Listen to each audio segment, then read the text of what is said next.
Tackled a variety of issues and opportunities facing our nations. At the top of the list was the issue of trade. Very important subject because the United States has been taken advantage of for decades and decades, and we can't do that anymore. We had extremely productive discussions on the need to have fair and reciprocal, meaning the same. People can't charge us 270%, and we charge them nothing. That doesn't work anymore. I made a lot of statements having to do with clarity. We want and expect other nations to provide fair market access to American exports, and that we will take whatever steps are necessary to protect American industry and workers from unfair foreign trading practices, of which really there are many, but we're getting them straightened out, slowly but surely. We also discussed the issue of uncontrolled migration and the threat that it poses to both national security and other groups and countries and our citizens and quality of life. We're committed to addressing the migration challenge by helping migrants to remain and prosper in their own home countries. A wide array of national security threats were addressed, including the threat of Iran. The G7 nations remain committed to controlling Iran's nuclear ambitions.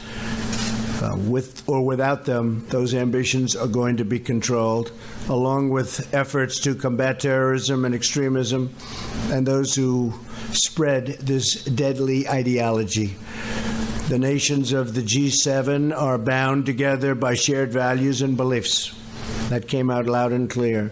Each of our nations is totally unique, with our own people and our own sovereign obligations, but we can coordinate together and achieve a common good, a good for all of our people, all of our nations. We're linked in the great effort to create a more just, peaceful, and prosperous world.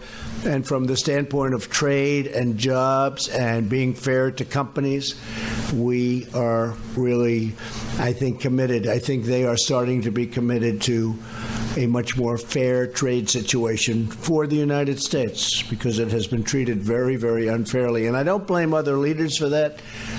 I blame our past leaders. There was no reason that this should have happened. Last year, they lost 800, we as a nation, over the years, but the latest number is $817 billion on trade. That's ridiculous, and it's unacceptable, and everybody was told that. So I don't blame them. I blame our leaders. In fact, I congratulate the leaders of other countries for so crazily being able to make these trade deals that were so good for their country and so bad for the United States. But those days are over. In just a few minutes, I'll be leaving for Singapore. I'll be on a mission of peace, and we will carry in my heart, we're going to be carrying the hearts of millions of people from all over the world. We have to get denuclearization. We have to get something going. We really think that North Korea will be a tremendous place in a very short period of time. And we appreciate everything that's going on, and we appreciate the working together with North Korea. They're really working very well with us. So I say, so far, so good. We're going to have to see what happens, and we're going to know very soon. So I'll be leaving as soon as we're finished with this conference. I'll be leaving, and I very much look forward to it. I think it's very important for North Korea and South Korea and Japan and the world and the United States. It's a great thing, and we'll see what happens. Okay, any questions? Yes. Mr. President, you are about to embark on what may be the most important meetings you've ever had in your life. What's in your gut? Wheels of steel nerves, or butterflies? Describe how you... Well, it's always everything. It's really, this is probably rarely been done. It's unknown territory in the truest sense. But I really feel confident. I feel that Kim Jong-un wants to do something great for his people, and he has that opportunity. and he won't have that opportunity again. It's never going to be there again. So I really believe that he's going to do something very positive for his people, for himself, his family. He's got an opportunity the likes of which I think almost, if you look into history, very few people have ever had. He can take that nation with those great people and truly make it great. So it's a one-time shot, and I think it's going to work out very well. And that's why I feel positive, because it makes so much sense. And we will watch over, and we'll protect, and we'll do a lot of things. I can say that South Korea, Japan, China, many countries want to see it happen, and they'll help. They'll all help. So this is a great time. This has not happened in all of the years that they've been separated by a very artificial boundary. This is a great opportunity for peace and lasting peace and prosperity. Yes, ma'am. President, did you raise bringing Russia back to the G7 during your meetings? And when have you last spoken to Vladimir Putin? Do you expect to meet him in Vienna this summer? Yeah, I have not spoken to Vladimir Putin in quite a while. It has been discussed. We didn't do votes or anything, but it has been discussed. Some people like the idea of bringing Russia back in. This used to be the G8, not the G7. And something happened a while ago where Russia is no longer in. I think it would be an asset to have Russia back in. I think it would be good for the world. I think it would be good for Russia. I think it would be good for the United States. I think it would be good for all of the countries of the current G7. I think the G8 would be better. I think having Russia back in would be a positive thing. We're looking for peace in the world. We're not looking to play games. Okay, question? Yes. Mr. President, excuse me, you said that this was a positive meeting, but from the outside it seemed quite contentious. Did you get any indication from your interlocutors that they were going to make any concessions to you? I believe that you raised the idea of a tariff-free G7. I did. Oh, I did. That's the way it should be. No tariffs, no barriers. That's the way it should be. How did it go down? And no subsidies. I even said no tariffs.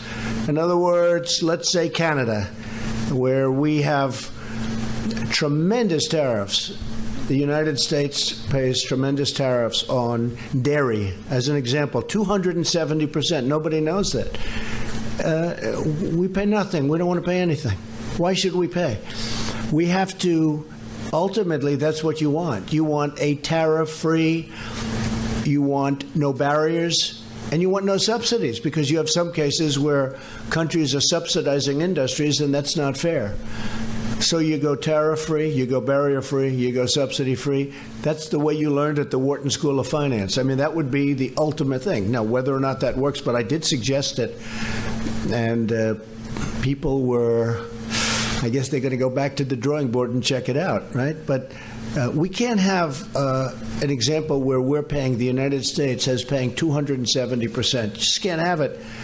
And when they send things into us, you don't have that. I will say it was not contentious. What was strong was the language that this cannot go on. But the relationships are very good, whether it be President Macron or with Justin. Justin did a really good job. I think the relationships were outstanding. But because of the fact that the United States leaders of the past didn't do a good job on trade, and again, I'm not blaming countries, I'm blaming our people that represented our past. It's got to change. It's going to change. I mean, it's not a question of, I hope it changes. It's going to change 100%. And tariffs are going to come way down, because people cannot continue to do that. We're like the piggy bank that everybody's robbing, and that ends. In fact, Larry Kudlow is a great expert on this, and he's a total free trader. But even Larry's seen the ravages of what they've done with their tariffs. Would you like to say something, Larry, very quickly? Might be interesting. Well, one interesting point in terms of the G7 group meeting, I don't know if they were surprised with President Trump's free trade proclamation, but they certainly listened to it, and we had lengthy discussions about that. As the President said, reduce these barriers. In fact, go to zero. zero tariffs, zero non-tariff barriers, zero subsidies. And along the way, we're going to have to clean up the international trading system, about which there was virtual consensus of agreement on that, and that will be a target. And these are the best ways to promote economic growth. We'll all be better at it. We'll all be stronger at it. So I myself was particularly gratified to hear my president talk about free trade. Thank you, sir. Thank you. Thank you, Larry. And it's very unfair to our farmers. Our farmers are essentially, whether it's through a barrier, non-monetary barrier, or whether it's through very high tariffs that make it impossible. And this is all over the world. This isn't just G7. I mean, we have India where some of the tariffs are 100%. 100%. And we charge nothing. You can't do that. And so we are talking to many countries. We're talking to all countries. And it's going to stop. Or we'll stop trading with them. And that's a very profitable answer if we have to do it. Yes, sir. Thank you, Mr. President. Another question on trade. You just said that you think that the tariffs are actually going to come down, but it does appear that these various countries are moving forward with retaliatory tariffs on the U.S. Did you get any concessions or any agreements with any of these countries not to move forward with those tariffs, and are you willing to not move forward? Well, if they retaliate, they're making a mistake, because you see, we have a tremendous trade imbalance. So when we try and bring our piece up a little bit so that it's not so bad, and then they go up, right? The difference is they do so much more business with us than we do with them that we can't lose that. You understand? We can't lose it. And as an example, with one country, we have $375 billion in trade deficits. We can't lose. You could make the case that they lost years ago. But when you're down $375 billion, you can't lose. And we have to bring them up. So there's very bad spirit when we have a big trade imbalance and we want to bring it up to balance, just balance, and they keep raising it so that you never catch. That's not a good thing to do. And we have very, very strong measures that take care of that, because we do so much. The numbers are so astronomically against them in terms of anything, as per your question. We win that war 1,000 times out of 1,000. Yes, yes, sir. Close to a deal on NAFTA, your perception? So two things can happen on NAFTA. We'll either leave it the way it is as a threesome deal with Canada, with the United States and Mexico, and change it very substantially. We're talking about very big changes. Or we're going to make a deal directly with Canada, directly with Mexico. Both of those things could happen. If a deal isn't made, that would be a very bad thing for Canada, and it would be a very bad thing for Mexico. For the United States, frankly, it would be a good thing. But I'm not looking to do that. I'm not looking to play that game. So we're either going to have NAFTA in a better negotiated form, or we're going to have two deals. Does it have to have a sunset clause? It'll have a sunset. You have the two sunsets. I mean, you have a ISDS provision and a sunset provision. They've been very heavily negotiated. You have two sunsets, two concepts of sunset. We're pretty close on the sunset division. Okay? Like 5 years? Well, we have one that's 5 years. You know it very well. You've studied this very well. Congratulations. That's right. You have one group that likes to have 5 years and then a renegotiation at the end of 5 years. And you have another group that wants longer because of the investments. So, but we're pretty close. Yes, sir. Mr. President, David from Politico Europe. Let's come back to Russia for a second. There's something that happened that got kicked out of the game. It's the invasion and annexation of Crimea. Do you think that Crimea should be recognized as Russia? Well, you know, you have to ask President Obama, because he was the one that let Crimea get away. That was during his administration. And he was the one that let Russia go and spend a lot of money on Crimea, because they've spent a lot of money on rebuilding it. I guess they have their submarine port there, etc. But Crimea was let go during the Obama administration. And, you know, Obama can say all he wants, but he allowed Russia to take Crimea. I may have had a much different attitude. But so you'd really have to ask that question to President Obama. You know, why did he do that? Why did he do that? But with that being said, it's been done a long time. But you would allow Russia back to the with Crimea still? I would rather see Russia in the G8 as opposed to the G7. I would say that the G8 is a more meaningful group than the G7. Absolutely. Yes. Yes, ma'am. How persuasive did you find the Europeans and Canadians when they made the case to you that you shouldn't use national security as a justification for tariffs? They virtually didn't even make that case. I mean, my case is the fact that it is national security. It's our balance sheet. It's our strength. It's absolutely national security. And if you look at our, just take a look at our balance sheet. We're going to have a very strong balance sheet very soon because of what I'm doing. We have the strongest economy that we've ever had in the United States. In the history of the United States, we have the best unemployment numbers. Black unemployment, the lowest in history. Hispanic unemployment, the lowest in history. I don't mean the lowest in the last 10 years or 20 years. The lowest in the history of this country. Black unemployment is doing the best it's ever done. Hispanic doing the best. Women are now up to 21 years. Soon it's going to be the best ever in its history, in the country's history. We have to have deals that are fair, and we have to have deals that are economic. Otherwise, that does, in fact, affect our military. Okay? How do you make that case for honors? Oh, it's very easy. It's economic. It's the balance sheet. To have a great military, you need a great balance sheet. Okay? Yes, sir. Go ahead. As you were heading into these G7 talks, there was a sense that America's closest allies were frustrated with you and angry with you, and that you were angry with them, and that you were leaving here early to go meet for more friendlier talks with Kim Jong-un in Singapore. And I'm wondering, It's well put, I think. do you view it the same way, and do you view the U.S. alliance system shifting under your presidency? Yeah. Who are you with, out of curiosity? CNN. I figured. Fake news, CNN. The worst.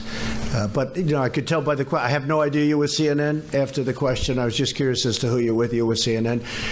I would say that the level of relationship is a 10. We have a great relationship. Angela and Emmanuel and Justin, I would say the relationship is a 10. And I don't blame them. I blame, as I said, I blame our past leaders for allowing this to happen. There was no reason this should happen. There's no reason that we should have big trade deficits with virtually every country in the world. I'm going long beyond the G7. There's no reason for this. It's the fault of the people that preceded me. And I'm not just saying President Obama. I'm going back a long way. You can go back 50 years, frankly. It just got worse and worse and worse. We used to be a nation that was unbelievably cash flow oriented, had no debt of any consequence, and they'd build the highway system. We built the interstate system virtually out of cash flow. And it was a lot different. No, we have a very good relationship, and I don't blame these people, but I will blame them if they don't act smart and do what they have to do, because they have no choice. I'll be honest with you, they have no choice. They're either going to make the trades fair, because our farmers have been hurt. You look at our farmers, for 15 years, the graph is going just like this, down. Our farmers have been hurt. Our workers have been hurt. Our companies have moved out and moved to Mexico and other countries, including Canada. Now, we are going to fix that situation. And if it's not fixed, we're not going to deal with these countries. But the relationship that I've had is great. So you can tell that to your fake friends at CNN. The relationship that I've had with the people, the leaders of these countries has been, I would really rate it on a scale of 0 to 10, I would rate it a 10. That doesn't mean I agree with what they're doing, and they know very well that I don't. So we're negotiating very hard tariffs and barriers. As an example, the European Union is brutal to the United States. They don't take, and they understand that. They know it. When I'm telling them, they're smiling at me. It's like the gig is up. It's like the gig is up. They're not trying to, there's nothing they can say. They can't believe they got away with it. Canada can't believe it got away with it. Mexico. We have a $100 billion trade deficit with Mexico, and that doesn't include all the drugs that are pouring in because we have no wall. But we are. We started building the wall, as you know, $1.6 billion, and we're going to keep that going. But a lot of these countries actually smile at me when I'm talking, and the smile is, we couldn't believe we got away with it. That's the smile.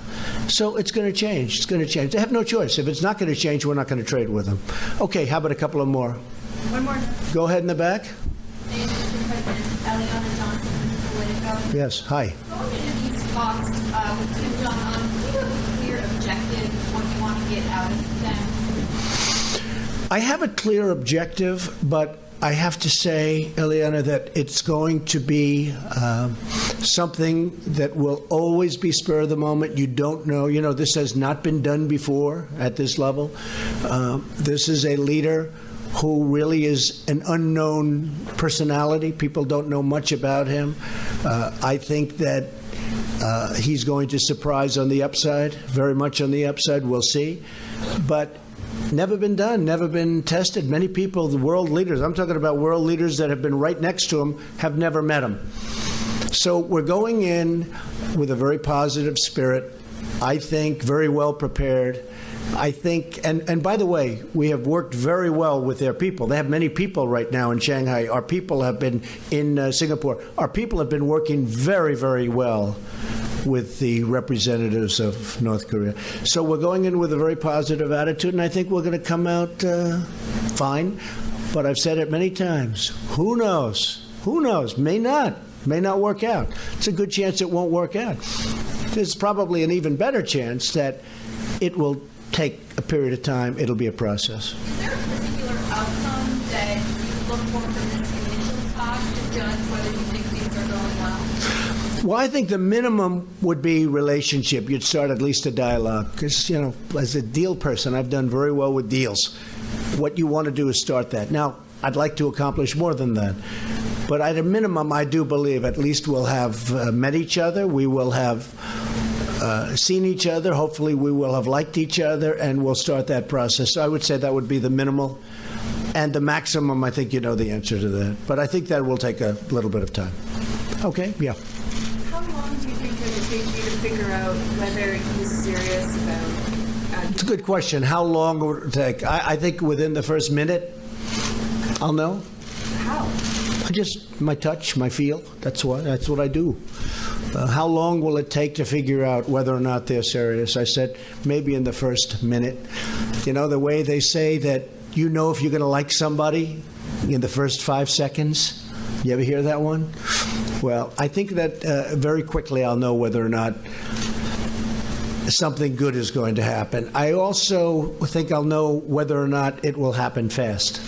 May not, but I think I'll know pretty quickly whether or not, in my opinion, something positive will happen. And if I think it won't happen, I'm not going to waste my time. I don't want to waste his time. Yes, ma'am. Are you concerned at all with just like getting a win? No. That's only the fake news says that. You know, this. Look, we just got 3 hostages back. We paid nothing. They came back. They're happily ensconced in their homes with their families. They're the happiest people in the world right now. We have gotten. You know, we haven't done anything. Everyone said, you know, the haters. They say, oh, you're giving him a meeting. Give me a break, okay? There's nothing. I think if I didn't do this, it would be, and it's never been done before, you know, it's never been done before. And obviously, what has been done before hasn't worked. And this is something, I can't stress this strong enough. You know, I talked about tariffs, that previous people, and I'm not looking to criticize people that were preceding me, but on tariffs, it should have never happened. Well, the same thing on North Korea.